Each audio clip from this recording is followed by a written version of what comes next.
Hello Honey's, நான் உங்கள் woodland angel. இன்றைக்கி நம்ம சாம்பலானாலும் காதல் செய்வேன்ற சீரீஸோட அடுத்த எபிசோட் தான் நம்ம பார்க்க போகிறோம். இந்த எபிசோடில் ஹீரோவோட கேம்பை தான் காட்டுறாங்க.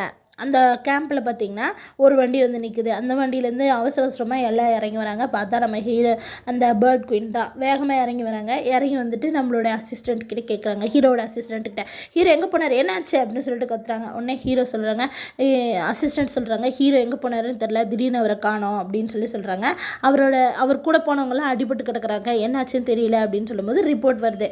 இந்த மாதிரி அந்த கெட்டவங்கலாம் இருக்காங்கள, அவங்கெல்லாம் வந்து சூழ்ந்துட்டாங்க அவரை அப்படின்னோடனே, போனவர் திரும்ப வரலன்னு இவங்க பேசிகிட்டு இருப்பாங்க. இவங்கெல்லாம் சூழ்ந்துட்டாங்கன்னு எத்தனை பேர்னா 200 பேர் எல்லாரும் சேர்த்து கிடக்குறாங்க. அவரையே மட்டும் காணோம் அப்படின்னோடனே அத்தனை பேரையும் கொண்டுட்டு இவர் எங்கே போனாருன்னு தெரில, இவரை வந்து எல்லாராலையும் இவரால் சமாளிக்க முடியும், ஆனால் அடிபட்டு இருந்தது இப்போ யார் காப்பாற்றுவா அப்படின்னு சொல்லி இவங்க பேசிகிட்டு இருக்க சமயத்தில் வேற ஒருத்தங்களை காட்டுறாங்க. அவர் தான் இந்த சீனில், இவர் வந்து இந்த சீனில் பிரைம் மினிஸ்டராக இருக்காருன்னு நினைக்கிறேன். பிரைம் மினிஸ்டருக்கு அசிஸ்டண்ட்டாக அந்த மாதிரி இந்த எம்பி எம்எல்ஏ அப்படிலாம் இருப்பாங்களே, அதில் ஒரு பதவியில் இருக்கார் போல். இவர் என்ன செய்கிறாருன்னா, அவனை வந்து ஏன் விட்டீங்க, அவன் எப்படி தப்பிச்சான், எல்லாரும் செத்துட்டான்னு சொல்கிறீங்க, அவன் தப்பிச்சிருக்கக்கூடாது, போங்க போய் அந்த மலை முழுக்க தேடுங்க, அவனோட பணம் தான் நம்ம ஊரை வந்து தொடணும், அவன் வரவே கூடாது அப்படின்னு சொல்லிட்டு அவங்க வந்து அவனோட அசிஸ்டண்ட்டுக்கு சொல்லி அனுப்புகிறாங்க. அதே டைமில் நம்ம ஹீரோயினை காட்டுறாங்க. ஹீரோயின் வராங்க. ஹீரோவை பார்த்துட்டு, இந்தாப்பா துணி கேட்டியா, இந்தா போட்டுக்கோ, பசங்களோட துணி இது எனக்கு ஒன்று தான் கிடச்சிச்சு அப்படின்னு கொடுக்கும்போது ஹீரோ திரும்ப அவங்க கீழே கொடுத்து எனக்கு துணியை போட்டு விட்டேன். இவனுக்கு நான் அடிமையா இல்லை, நீ இவனை காப்பாற்ற வந்திருக்கனா, இவன் என்னடா நம்மளை இப்படி நடத்துகிறான் அப்படின்னு சொல்லிட்டு அந்த துணியை அவங்களுக்கு போட்டு விட்டுறாங்க. அதுக்கப்புறமா நைட் ஆகிடுது. நைட் ஆனோடனே இவங்க என்ன பண்ணுறாங்கன்னா, ஒரு மூலிகை இருக்குது போல், அது ரோஜா செடி மாதிரி இருக்குது, முழுசாக ஃபுல்லாக முள்ளாக இருக்குது, அதை ஒரு தண்ணியில் கொட்டி இதை கழுவு அப்படின்னு சொல்லிட்டு போயிடுறாங்க வெறும் கையோடையே.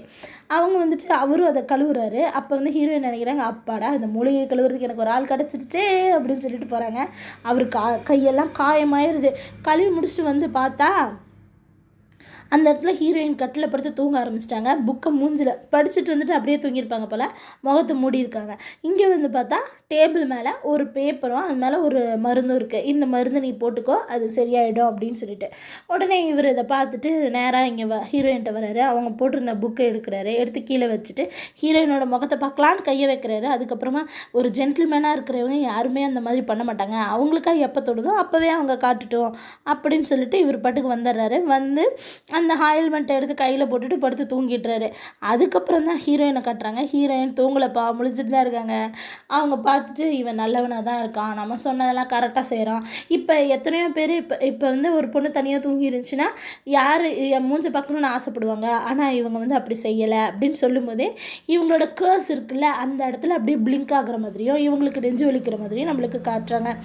அப்போ வந்து நாளைக்கு வந்து இவனுக்கு நம்ம நல்லா ட்ரீட்மெண்ட் பண்ணிடணும், அவன்கிட்ட விளையாடக்கூடாது அப்படின்றாங்க. அதே மாதிரி இப்போ டீமன் மார்க்கெட்டை காட்டுறாங்க. அந்த நைட் மார்க்கெட்டில் தானே நிறைய பொருளெல்லாம் விற்பாங்கள்ல, அந்த இடத்துல நம்ம இளவரசி இருக்காங்களே பிரின்சஸ்ஸு, அந்த பிரின்சஸ் வந்து பர்ச்சேசிங் பண்ணிகிட்ருக்காங்க. திடீர்னு பார்த்தா யாரோ இடிச்ச மாதிரி இருக்குது, ஆனால் அவங்கள சுற்றி யாருமே இல்லை. இது என்னடா இப்படி இருக்குன்னு சொல்லிட்டு கண்ணுக்கு ஒரு பவர் மாதிரி போட்டு பார்க்குறாங்க. பார்த்தா யாரோ அந்த யாருக்குமே தெரியாத மாதிரி ஒரு போர்வை இருக்கும் இல்லையா, இன்விசிபிள் போர்வை, அதை போத்திக்கிட்டு அவங்க முன்னாடி போய்கிட்டு இருக்காங்க. இன்விசிபிள் கோட் அதை போட்டுட்டு போய்கிட்டு இருக்காங்க. யாரா அவன் இந்த நேரத்தில் இப்படி போகிறவன் யார், நம்ம போய் பார்க்குறோம் அப்படின்னு சொல்லிட்டு தொடர்ந்து போய்கிட்டே இருக்கும்போது அந்த கெட்ட கிங் இருக்கார் இல்லையா, அந்த அரசரோட இடத்துக்கு தான் அவன் போகிறான். அங்கே போயிட்டு என்ன சொல்கிறாங்க அப்படின்னு பார்த்தீங்கன்னா, அந்த அம்பை வச்சு மூசு அப்படின்னு சொல்லிட்டு ஒருத்தவங்க பேரை சொல்கிறாங்க. மூசுங்கிறவன் ஹீரோயினை கொள்ளுவான், நாம் ஹீரோவை கொண்டுடலாம். இப்படியே ஒரு பிரச்சனை முடிஞ்சிருச்சுன்னா அந்த அம்பை நம்ம எடுத்து ஹீரோவையே கொண்டுட்டோன்னா இனிமேல் ஹீரோவால் திரும்ப வர முடியாது. நாம் வந்து நாம் ஹெவன்லி பேலஸ் எதிர்த்து போரிட்டோன்னா நாம் ஜெயிச்சிருவோம் அப்படின்னு சொல்லிட்டு இவங்க பேசுகிறாங்க. இதை வந்து இந்த பிரின்சஸ் கேட்டுடுறாங்க. எப்படின்னு பார்த்தீங்கன்னா, உள்ளே ஒரு பட்டர்ஃப்ளை மாதிரி வராங்க. இந்த பிரின்சஸோட ஒரிஜினல் ஃபார்ம் வந்து பட்டர்ஃப்ளை ஆட்டிருக்கு. வந்து இதெல்லாம் கேட்டுடுறாங்க. ஆனால் இதை வந்து கெட்ட அரசர் பார்த்துட்டு அந்த இடத்துல ஒரு மேஜிக்கை போட்டோன்னா நம்ம கீழே விழுந்துடுறாங்க.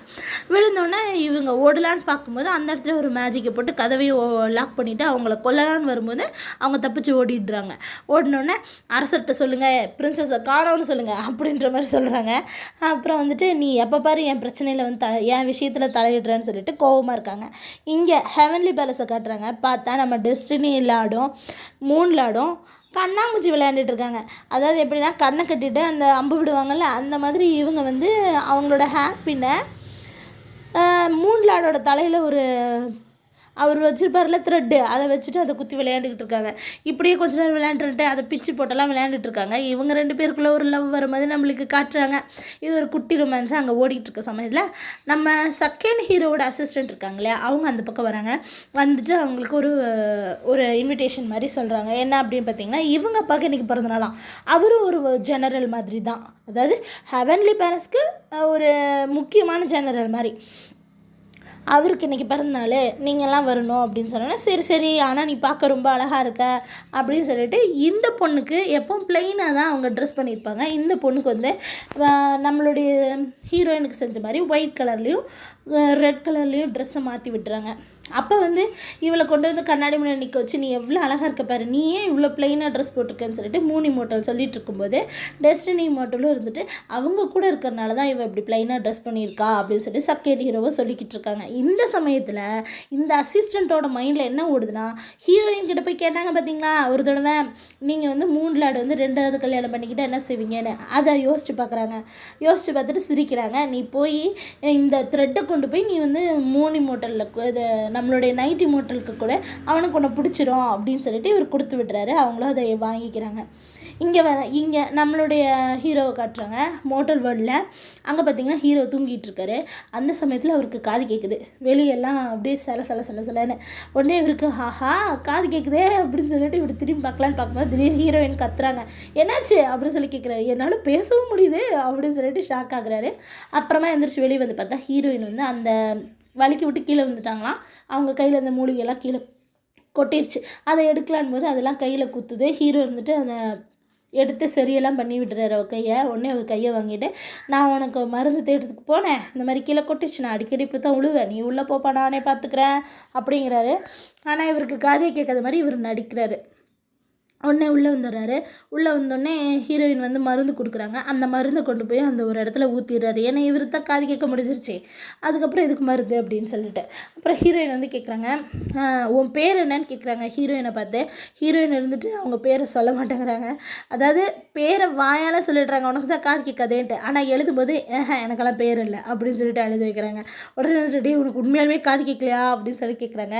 அவரும் இல்லைங்கிறாரு. அவங்க காதுகிட்ட வந்து வீருன்னு கத்துறாங்க. ஆனால் அவர் ரியாக்ஷனே இல்லாமல் அமைதியாக இருக்கார்.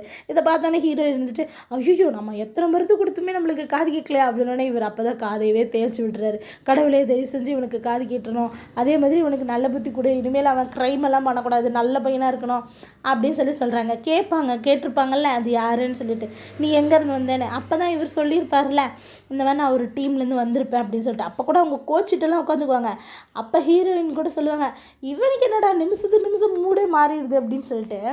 அப்போ வந்து அவன் சொல்லியிருப்பான், ஒரு கொலகார டீமை பற்றி சொல்லியிருப்பான், அந்த மாதிரியெல்லாம் இவன் போகக்கூடாது அப்படின்னு சொல்லிட்டு. இவங்க வேண்டுறதை பார்த்தோன்னே ஹீரோவுக்கு அவங்கள பார்த்து ரொம்ப அக்கறையாகவும் அன்பாகவும் பார்க்குற மாதிரி இருக்கும். அப்போ வந்துட்டு ஹீரோயின் சொல்லுவாங்க, நான் ஹெவன்லி ட்ரைப்னு சொல்லிட்டு இவன்கிட்ட சொல்லக்கூடாது அப்படின்ட்டு. ஆனால் வந்து அவருக்கு அப்பவே தெரியும்ல.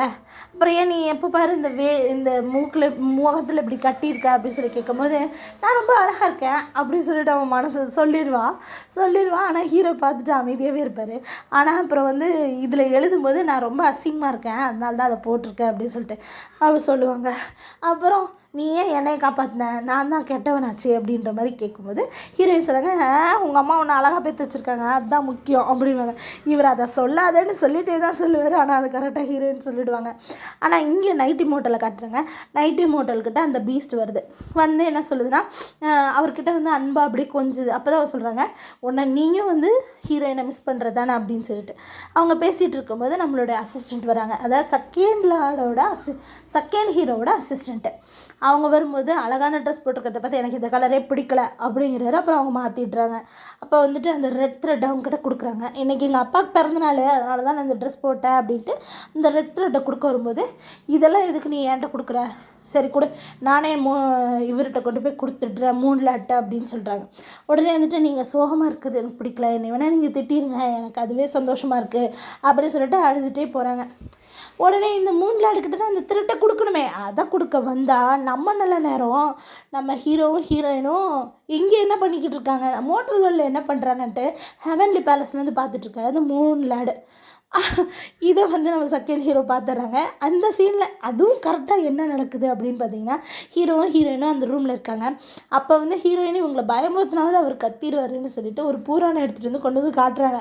அவர் இப்படி திரும்பி பார்த்துட்டு பூரானை வாங்கி வாயிலே போட்டு சாப்பிட்றாரு. ஐயே டே இந்த பையன் இந்த பிள்ளை இதெல்லாம் சாப்பிட்றான் அப்படின்னு சொல்லிட்டு அவங்க வருத்தப்ப அதாவது ரொம்ப இதாக பண்ணிட்டு எம்பாரசிங் ஆகிட்டு ஓடி போயிடுறாங்க அங்கேருந்து. நீ என்னையவே பயமுறுத்த பார்க்குறியா? நானும் பயப்பட மாட்டேன், நான் எவ்வளோ பெரிய வருஷத்தையெல்லாம் பார்த்துட்டு வந்திருக்கேன் அப்படின்னு சொல்லிட்டு ஹீரோ மனசில் நினச்சிக்கிறாரு. அப்புறம் திரும்ப வந்துட்டு அட ஆமாம்ப்பா, மருந்துக்காக நான் ஒரு பொருள் தேடி போனேன், எனக்கு இது கிடச்சிது அப்படின்னு சொல்லிட்டு ஸ்னெயிலு நத்தை அதை காமிச்சோன்னே ஒரே எகிரு வேகமாக ஓடி போயிட்டு அந்த பக்கம் போயிட்டு அப்படிங்கிறாரு. அவர் அப்பவும் பேசவே இல்லை. அதை பார்த்தோன்னே ஓ நீ நத்தைக்கெல்லாம் பயப்படுறியா அப்படின்னு சொல்லிட்டு இவங்க 2 பேரும் சிரித்து பேசிகிட்டு இருக்காருத செகண்ட் ஹீரோ அங்கே வந்து பார்த்துட்டு காட்டை பேத்துறாங்க மைலாட் அப்படின்ற மாதிரி ஒரு லுக் அவுட்டுருக்காரு. அப்புறம் அவங்களுக்கு குளிக்கிறதுக்கு தண்ணீர் மூலிகை தண்ணீர் ரெடி பண்ணி கொடுக்குறாங்க. ஏன்னா ஹீரோவுக்கு பாய்சன் அட்டாக் பண்ணியிருக்காங்களாமா, அதனால தான் அந்த தண்ணியை கொடுத்துருக்காங்க. இப்போ தான் அந்த ஹீரோயினும் அதை பற்றி சொல்கிறாங்க. ஆனால் ஹீரோவுக்கு அது ஆல்ரெடி காது கேட்குதுல்ல. அவர் சொல்கிறாரு அந்த தண்ணியை எடுத்து வச்சுட்டு உட்கார வச்சுட்டு இப்படி போகும்போது குளிக்கவை அப்படிங்கிற மாதிரி திரும்ப அந்த மக்கை அவர் கையிலே கொடுக்குறாங்க. அவங்க ஊற்றி குளிக்க வைக்கும்போது தான் அவங்க மேலே இருக்க அந்த ஸ்கார்ஸ் எல்லாம் பார்க்குறாங்க. அதாவது காயம், இது ஈட்டியில் குத்துனது, இது வாளில் அறுத்துது, இது அம்பு விட்டது, என்னையா அவங்க மேலே இவ்வளோ காயம் இருக்குது, வெட்டு காயம் குத்து காயம், ஐயோ என்ன தான் இவன் ஸ்கின்னு நல்லா இருந்தாலும் இப்படி ஃபுல்லாக ஒரே வெட்டுக்காயமாக இருக்குது, இவன் பொண்டாட்டி ரொம்ப பாவம்பா அப்படின்னு சொல்லிட்டு இவங்க மனசில் நினச்சிக்கிறாங்க. ஹீரோ வந்துட்டு சரி இனிமேல் நான் காயப்பட்டுக்கல அப்படின்னு இவர் மைண்டில் சொல்கிறாரு. இது எல்லாமே யாருக்கு தெரியும்? நம்ம சக்கியன் இமோட்டலுக்கு நல்லாவே தெரியுது. அவர் உண்மையாலுமே ரொம்ப கோவமாயிடுறாரு. அடுத்த நாள் காலையில் இவங்கெல்லாம் இந்த மூலிகைகளெல்லாம் பறிக்கிறதுக்கு போகிறாங்க. அப்படி போகும்போது ஒரு மூலிகையை பற்றி பேசிக்கிட்டே இவங்க வராங்க. அது பார்க்குறதுக்கு ஒரு புழு மாதிரி இருக்குது அப்படின்றத பற்றி பேசிட்டு வந்துக்கிட்டு இருக்காங்க. அவங்க வந்துக்கிட்டே இருக்கும்போது இவனுக்கு காது கேட்காது தான், ஆனாலும் இவங்க சொல்கிறாங்க. இப்போ எதேச்சியாக திரும்பும்போது நம்ம ஹீரோவோட அழகில் மயங்குறாங்களாம். அப்போ உடனே திரும்ப அந்த கர்ஸ் வந்து அவங்களுக்கு வலிக்குது. அதை இப்படியே நடந்து வந்துட்டு இருக்கும்போது அது சாயந்தரமே ஆகிடுது. அவங்க ஒரு இடத்துல உட்காந்துருக்காங்க.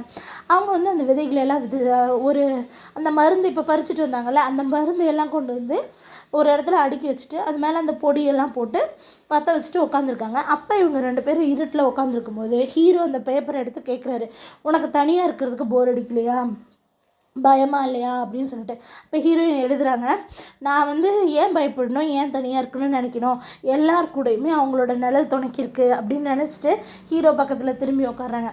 நீ ரொம்ப அழகாகவும் இருக்க, உலகத்துலேயே வச்சு நல்ல லிசனர் நீ தான் அப்படின்னு சொல்லிட்டு சொல்கிறாங்க. இது எல்லாத்தையுமே இப்படி சொல்லிட்டு இருக்கும்போதே அவங்களுக்கு திரும்ப அந்த கர்ஸ் வலிக்குது. ஆனால் இது எல்லாத்தையுமே நம்மளோட செகண்ட் லாடு பார்த்துட்ருக்காரு. பார்த்துட்டு உண்மையாலுமே சொல்கிறேன், அவர் ரொம்பவே காண்டாயிட்டாராட்டிருக்கு. அவரோட ஃபேஸ் ரியாக்ஷன்லேயே நல்லா தெரியுது. இதோட அந்த சீன் முடிஞ்சிச்சு. அதனால் ஹீரோ வந்து செகண்ட் ஹீரோ இப்படி திரும்பி பார்க்கவும் மூன் லாடு அவரோட ரூம்குள்ளே வரவும் சரியாக இருக்குது. அவர் வந்து நம்மளோட செகண்ட் லாடை பார்த்தோன்னே திரும்ப ஓடி போய் அவரோட ரூம்க்குன்னு ஒவ்வொரு ரூமுக்கும் பேர் எழுதி வச்சுருக்காங்கல்ல, அதை வந்து பார்க்குறாரு. இது ஏன் பேலஸ் தானே? ஆமாம் இது ஏன் பேலஸ் தான், எங்கடா இவன் இருக்காவும்ல அப்படின்னு சொல்லிட்டு வராரு. வந்துட்டு நான் இன்னைக்கு சரக்கு அடிச்சிருக்கேனாப்பா, அதனால் நான் உன்னை பார்த்தோன்னே ரூம் மாதிரி வந்துட்டேன்னு நினச்சேன், நீ தான் என் பேலஸ்க்கு வந்திருக்கிறியா, என்னப்பா விஷயம் அப்படின்னு. இல்லை நீங்கள் அந்த பொண்ணுக்கிட்ட ரெட் த்ரெட் கொடுத்துருந்தீங்களா என் அசிஸ்டண்ட்டுக்கிட்ட, இந்தாங்க உங்களுக்கு தெரியுமே எனக்கு தான் வந்து ஆல்ரெடி ஹீரோயினை நிச்சயம் பண்ணியிருக்கல, அதை நீங்களே வச்சுக்கோங்க அப்படின்னு சொல்லிட்டு கொடுத்துட்டு கோவமாக போகிறாரு. இவன் ஏன்டா இப்படி கோவமாக போகிறான்னு இப்படி திரும்பி பார்த்தா ஹீரோவும் ஹீரோயினும் அங்கே இருக்கிற விஷயம் அவங்களுக்கு தெரியுது. அந்த இதை வந்து அவர் பார்த்துட்டாருன்னு தெரிஞ்சோடனே உச்சோ மாட்டணும்டா அப்படின்னு அவர் நினைக்கிறதோட இந்த எபிசோட் முடியுது. அடுத்தடுத்த எபிசோடை பார்க்கறதுக்கு என் சேனல் சப்ஸ்கிரைப் பண்ணுங்கள். தேங்க்யூ.